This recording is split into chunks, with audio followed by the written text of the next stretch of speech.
এক গ্রামে একটি ছোট ছেলে থাকত। তার নাম ছিল ফাহিম।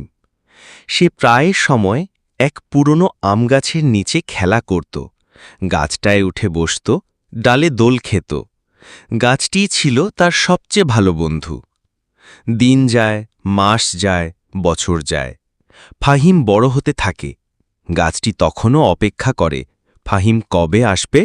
একদিন অনেক বছর পর ফাহিম ফিরে আসে।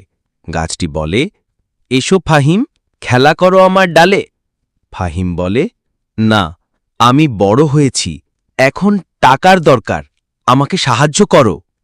গাছটি বলে, আমার আম নাও, বিক্রি করো। ফাহিম আম নেয়, চলে যায়। আবার কয়েক বছর পর ফাহিম ফিরে আসে। গাছ, এসো, খেলা করো। ফাহিম, না, এখন আমার একটা ঘর দরকার।